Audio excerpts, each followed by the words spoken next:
They said her name didn't belong among the guests, that a girl like her wasn't fit to walk among the perfumes, silk and violin strings of a wedding that cost more in a day than her entire village earned in a year. And when Emily arrived at the reception hall, clutching a wrinkled letter in her calloused hand, a tremor in her fingers and dust clinging to the hem of her dress, she didn't know that she would be seen as something worse than poor. She would be seen as invisible.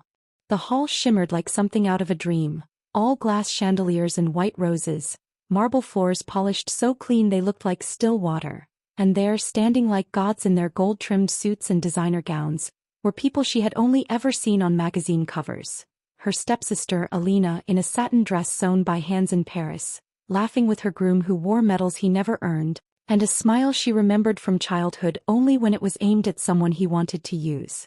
Emily had been sent there by a promise, a dying wish from her mother who had begged her to deliver a necklace, an heirloom with no real value, only memory, only heart, to the daughter who had abandoned them both years before to chase wealth, to marry into status, to erase her origins.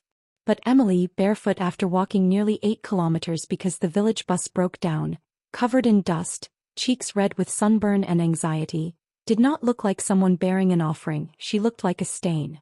The moment the doorman saw her, he hesitated, just long enough for one of the catering managers to intervene, his lips curling in distaste, saying, "No staff enters through the front, especially not looking like that." And before Emily could speak, they had mistaken her silence for subservience, handed her a bucket, a rag, and told her that if she wanted to be of use at such a noble event, she could scrub the floor her sister would dance on. And maybe, just maybe, someone would listen to her afterward. She looked down at her feet, bruised from the gravel roads, and then at the bucket, water already murky from other hands. Something inside her ached, the kind of ache that does not come from injury but from recognition, the understanding that her story was being written for her again. The poor girl in the background, the servant in someone else's fairy tale. But she didn't drop the bucket. She didn't scream. She knelt. Because sometimes the only way to be heard is to wait until the world gets quiet enough. So she began to clean. The marble was cold, her knees soon turning red, her hands raw from scrubbing over invisible stains while heels clicked past her like gunfire, none of them noticing her, none of them thinking she might be more than what her clothes suggested. Hours passed. She made her way inch by inch across the floor. From the entrance to the dais, watching shoes dance, lovers twirl, glasses clink, and her sister laugh, never once looking down, never once recognizing the girl scrubbing the floor where she had once played hopscotch in front of their mother's little blue house. Emily didn't cry. She just worked, and every time she saw a speck of dust, she cleaned it with the determination of someone who had been trained by silence, by poverty, by absence. Then, just as the speeches began, the doors opened again. And in walked a man in military uniform, not the polished type like the groom wore as decoration, but the real kind, creased from travel, boots caked in the red dust of the southern roads, ribbons that bore scars instead of gold, and a posture that seemed carved from stone. He was tall, tanned, the kind of man whose presence changed the room's temperature. At first no one noticed him. He didn't enter with fanfare. But then someone gasped, recognizing the name on his chest. Lieutenant Colonel Ryan Kovac, freshly returned from an overseas humanitarian mission in which he'd risked his life to protect villagers during an ambush. A man known more in the fields of service than on screens. Eyes turned. People whispered. And Emily, still on her knees, dared to look up and froze. Because he was not looking at the bride. Not at the guests. Not at the generals or the millionaires or the priest with his gloved hands. He was looking at her. Straight at her. Something in his face shifted from confusion to anger to disbelief. And then, in one swift motion that silenced the chatter, he stepped forward, heels clicking on marble, approached the girl kneeling in front of the wedding altar, and did the unthinkable. He stood before her, lifted his hand to his brow, and saluted her. The room held its breath. Her hand still gripped the rag. She thought it was a mistake, a hallucination, perhaps the ache in her bones conjuring a dream. But no. He held the salute. And then, when she said nothing, too stunned to breathe, he spoke, loud enough for the hall to hear. "You're Emily Rousseau," he said, "daughter of Martin Rousseau. You saved my unit in Serrani by refusing to tell the enemy where we were hiding. You walked 10 kilometers barefoot through the hills to bring us water from the only well still clean. You risked your life. I never forgot you." The guests were silent now. All the mouths that had once mocked her, laughed above her, now stared without a word. Her stepsister looked pale. The groom swallowed. The catering manager who had handed her the bucket disappeared into the kitchen like a ghost. Emily stood up slowly, still unsure whether she was dreaming, and said only 3 words, "You remember me?" The soldier stepped closer. "I owe you my life." And with that he turned to the guests and, voice still crisp, added, "And I believe everyone here owes her their respect." The ripple of shame and awe that moved through the room was palpable. Emily didn't gloat. Didn't cry.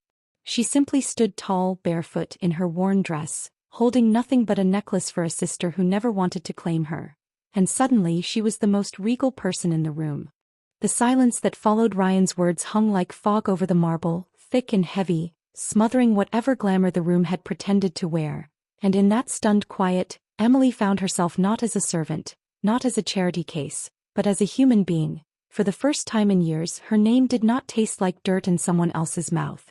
Ryan's eyes didn't waver from hers, and while Emily's heart pounded so loud she could hear it in her ears, there was something in his expression. A quiet reverence, not pity, never pity, that helped her straighten her spine even though her knees ached and her soles were still raw. Around them, the wedding guests were caught in the impossible dilemma of polite society. To speak would be to choose a side, and suddenly there was no neutral ground. Someone coughed. Glasses clinked nervously. In the back, a string quartet stopped playing mid-song. The bride, Alina, stood frozen at the altar, eyes darting from Emily to the man in uniform, her lips trembling with something that looked like confusion or fear. The groom muttered something under his breath and adjusted his sleeve, but no one moved. And then Ryan did the next unthinkable thing. He turned toward the catering staff who stood huddled near the kitchen door, unsure whether to run or bow, and said, "Does anyone have a chair for Miss Rousseau? Not maid. Not worker. Not even young lady. But Miss Rousseau." The name rolled out like velvet on stone, formal and forceful, and the implication was clear. If no chair appeared, someone's career would vanish faster than a champagne bubble. Within seconds, a chair was brought. One reserved for dignitaries, embroidered and cushioned, far too grand for someone with dust still on her cheeks. Emily hesitated, unsure if this was another test, another trick, but Ryan stepped beside it, holding the backrest like a gentleman from another century, and nodded. "Please," he said. "Rest. You've done more work today than the entire guest list combined." The audience laughed, soft, nervous, unsure if they were allowed to, and in that uneasy laughter something shifted. Emily sat not because she needed to anymore but because she had earned it. Someone brought her water. Another guest, a woman in a lavender dress, offered her a silk handkerchief. A third, an older man with silver hair and a monocle, leaned over to whisper, "My dear, if I had known who you were, I would have given you my seat from the beginning."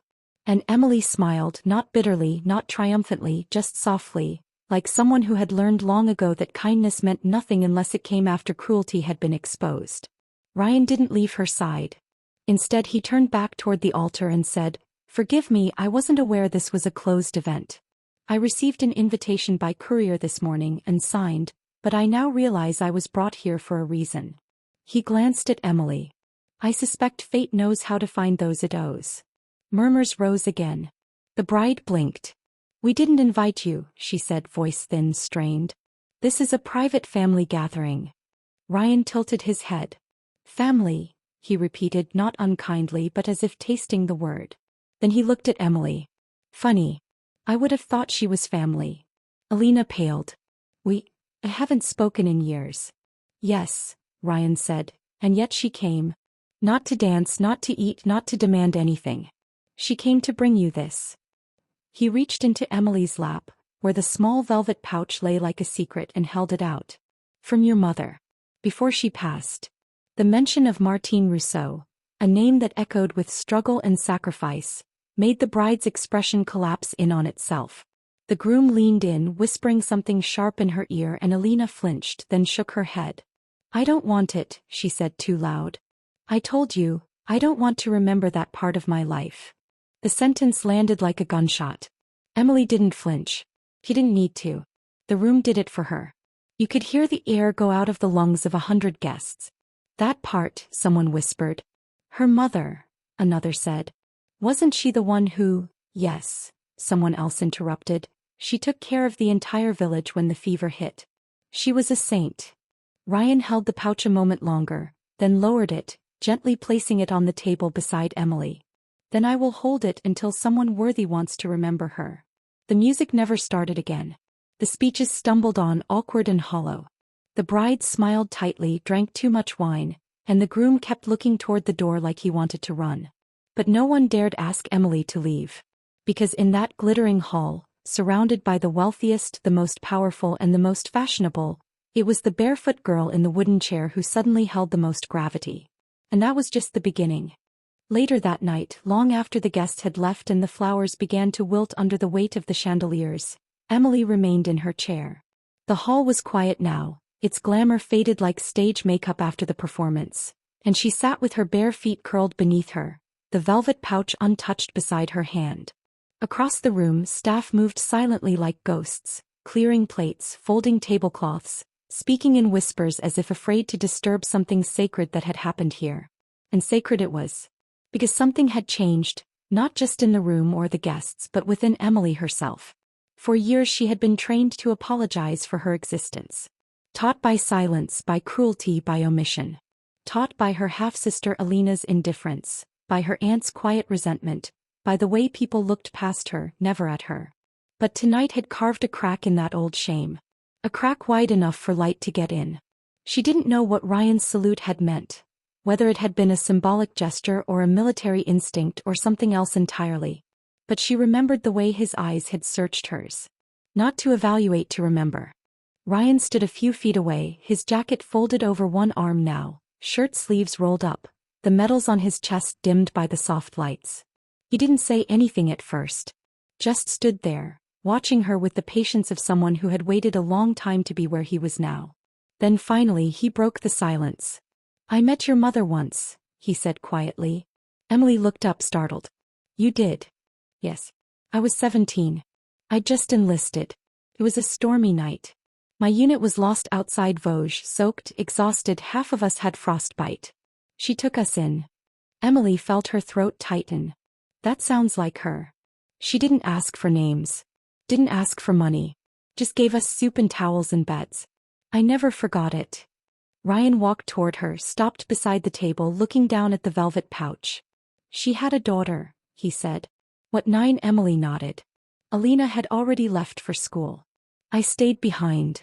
She said her daughter was quiet but brave. That she read too much and sometimes didn't talk for hours. But that she had a fire inside her." Emily lowered her gaze. "That fire burned out a long time ago." "No," Ryan said gently. "It didn't. It was just buried. Like embers in ashes. Waiting for air." He sat down across from her. "I didn't know who you were until I saw you standing there barefoot, with a tray in your hands and defiance in your eyes. And suddenly I remembered the fire." Emily studied him. There was nothing romantic in his words. No seduction, no performance. Just truth. Deep aching truth. "Why did you salute me?" she asked. "Because courage doesn't always wear boots," he said. "Sometimes it bleeds through broken skin and dirty hands. And when I see a soldier, I salute." She closed her eyes for a moment. Let the silence stretch. When she opened them, she said, "Do you believe in fate?" "No," Ryan replied. "But I believe in people who earn miracles." And then he reached across the table, not to take her hand but to slide the pouch closer. "She wanted you to have this. I think you should open it." Emily hesitated. The pouch was soft, old, tied with a piece of twine that looked like it had been handled hundreds of times. Her fingers trembled as she undid the knot. Inside was a small rusted key. And a note. She unfolded it slowly. "To my daughter Emily. If you are reading this, it means life has tried to break you. But I know it failed. This key belongs to the house in Verdun. The one I never told anyone about. It's yours now. Let no one take it from you. Love always, Mom." Tears slipped down Emily's cheeks. Quiet, steady, unembarrassed. She pressed the key to her chest, then looked at Ryan. "I didn't know." She wanted to protect it, he said. "From the others. From Alina. From the world." Emily laughed bitterly. "Alina won't forgive me for tonight." "Then you've done something right." That made her smile. A real one. The kind that wasn't for anyone else but herself. And in that smile she felt something settle. Not closure, but the beginning of a chapter she had never been brave enough to write. Ryan stood. I'm driving to Verdun tomorrow. You should come with me. See the house. Decide what to do with it. Why would you help me? She asked. Because your mother once saved my life. And I believe the best way to thank the dead is to serve the living. Emily looked at the empty hall one last time. At the broken glasses. The spoiled cake. The echo of 1,000 false laughs. Then she stood. Picked up the key. And followed him out into the night. The road to Verdun wound through vast fields and sleeping towns, where early morning fog still clung to hedgerows like forgotten secrets. Emily sat in the passenger seat of Ryan's weathered military jeep, the old iron key warm in her hand from how tightly she'd held it since dawn. Neither of them spoke much during the drive. The silence wasn't awkward. It was protective, like a blanket wrapped around shared thoughts too fragile to put into words just yet. Verdun was 3 hours away. A town of ghosts and bones, of trenches and memory. Emily had never been there, but her mother had mentioned it in passing once, the way someone speaks of a wound that no longer bleeds but still aches when it rains. As they drove deeper into the countryside, Emily's mind wandered. She kept thinking about the wedding. Not the guests or the music or even the humiliation. But the moment everything cracked. The moment she stood still while the world moved. That image of Ryan saluting her played on a loop in her head, uninvited but welcome. It wasn't about him. It wasn't even about what he saw in her. It was the moment she realized someone had seen her at all. That kind of thing doesn't happen often when you grow up like she did, half loved, half fed, half believed. They arrived in Verdun around midday. The town was quiet, dignified in its age. Cobblestone streets. Faded shutters. A cathedral with a bell that rang once and then fell silent, like it too was waiting for something.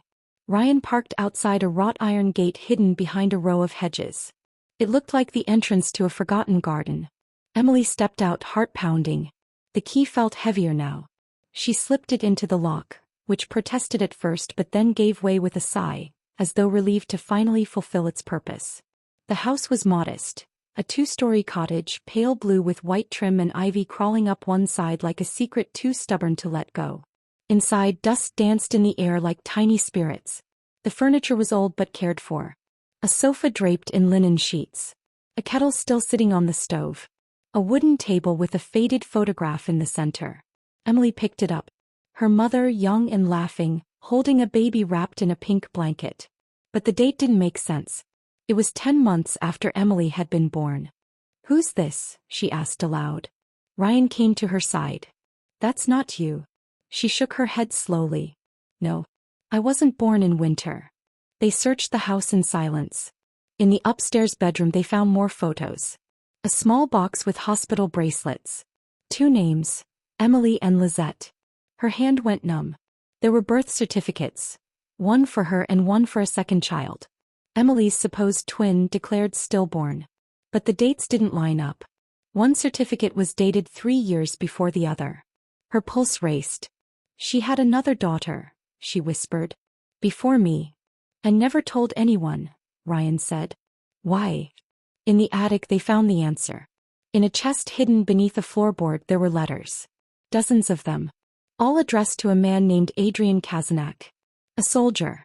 The same last name as the man who had given the wedding speech. Emily's mouth went dry. Adrian, I never told you, but Lizette is yours. You left for the war and never came back.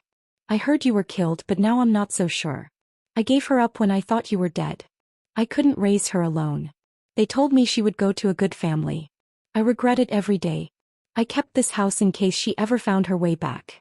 Emily sat down hard on the floor. Her whole body trembled. Lizette was my sister. She was adopted. Given away. And Adrian, she turned to Ryan. Adrian was Alina's grandfather. That means, Alina might be your half-sister by blood, Ryan finished. She's Lizette's daughter. The room spun. Everything she'd ever believed about her place in the world shattered in that moment. Alina hadn't just hated her because she was poor or quiet or strange. It was older than that. A rivalry born from secrets neither of them had known. She had to keep it hidden, Emily said numbly. If Alina found out she was adopted, she'd never forgive her family. And if she found out I was the rightful heir, she'd erase you, Ryan said quietly. like she's tried to do all her life. They sat together in the attic, surrounded by paper ghosts and truth heavy enough to bend the floorboards. Ryan placed a hand gently on Emily's shoulder. "What are you going to do?" She didn't answer right away. She stared at the letter in her hand, then at the key on the floor. "I'm going to give her a choice," she said at last. "Tell her the truth. See what kind of woman she really is when the masks are off. And if she tries to bury it again?" Emily stood slowly, taller than she'd ever felt. "Then I'll dig it up in public." 2 weeks later, the invitation arrived, gold-trimmed and embossed with the Kazanak family crest, elegant and arrogant all at once. Annual gala to celebrate legacy and lineage. A charade of pride. Emily had no doubt who had written it. Alina's name was etched at the bottom, her signature looped with the precision of someone who never made a mistake. But this time Emily was ready. She had the letters, the birth certificates, the photograph, and a fire inside her that no amount of humiliation could extinguish. She wore the same dress she'd worn to the wedding, now cleaned and pressed, its threads still scented faintly with lemon and dust. She left her shoes behind, walking barefoot down the marble corridor of the Kazanak estate, not out of necessity, but memory. The same servers who had once looked away now stood straighter when they saw her coming. No one whispered. No one laughed. They watched. And in their silence was respect, or at least fear. The ballroom shimmered with chandeliers and polished wine glasses. The elite were there, lawyers, magistrates, heirs to fortunes they hadn't earned. Emily scanned the room until she found her. Alina stood near the head table, radiant in red, surrounded by admirers. But when her eyes met Emily's, something cracked. Her smile faltered. A flash of recognition and dread passed through her like a shadow. Emily walked up slowly. She held a single envelope in her hand, sealed with wax. "I believe this belongs to you," she said. Her voice was calm, steady. Alina hesitated before taking it. She broke the seal. "Read the first few lines." Her fingers trembled. "Where did you get this?" she whispered. "You already know," Emily replied. "Lisette and Adrian, the adoption." Alina's breath caught. She tried to laugh, but the sound died in her throat. "No one will believe you." "They don't have to," Emily said. "Because I already did." A hush fell over the room as Emily turned to face the crowd. She walked to the center of the ballroom. The microphone near the band's stage stood unattended. She stepped up, clicked it on. The sound echoed sharply. Every head turned. "Good evening," she began. "Some of you know me as the girl who cleaned up your spilled champagne barefoot. As the girl who was told she didn't belong." Her voice grew stronger. "But I'm here tonight to tell a different story." She unfolded a letter and began to read. Her mother's handwriting filled the room. The story of Lisette, of Adrian, of a child given away and a daughter kept in the dark. "This estate you stand in," Emily said, her eyes locking with Alina's, "was meant to be shared. Not hoarded. Not hidden. The bloodline you toast to tonight, it runs through me as well." Gasps rippled through the crowd. A few older men looked pale. A woman clutched her necklace. Alina tried to step forward, but a man blocked her path. An uncle, perhaps, or someone who had suspected the truth. Emily continued. "I am not here for revenge. I am not here for riches. I came barefoot as I once did, to remind you all that dignity cannot be stolen. It must be recognized." There was silence. Then a sound broke it, soft but unmistakable. Applause. One person at first, then two. Then the room joined in, hesitant but growing. Emily didn't smile. She didn't bow. She simply stepped down, returned to her spot, and watched Alina disappear behind a curtain, her perfect poise cracking with every step. Later that night, Emily sat alone on a bench in the estate's garden. The stars overhead blinked through the canopy of trees like distant promises. Ryan found her there, a folded jacket in his hand. "You shook the mountain," he said. She looked up. "No, I just reminded them it wasn't theirs to begin with." He sat beside her. Quiet stretched between them, warm and unhurried. "I'm leaving the army," he said after a while. "It's time. I've spent my life obeying orders. I want to spend the next part listening to stories." Emily turned to him. "You found mine," she said. "You gave it back to me." "No," he replied. "You were always carrying it. I just helped you read it aloud." They sat in silence again, two silhouettes beneath a sky older than all their names. Emily didn't know what tomorrow would bring. She didn't know if the Kazanaks would fight her in court or retreat in shame. But she knew one thing for certain. She would never walk barefoot in silence again. She had to cross fire or glass to be heard, she would. But she hoped in her bones that the next girl forced to clean the floor while others danced might look up and see a woman like her standing tall, barefoot yes but unbowed. And that would be enough.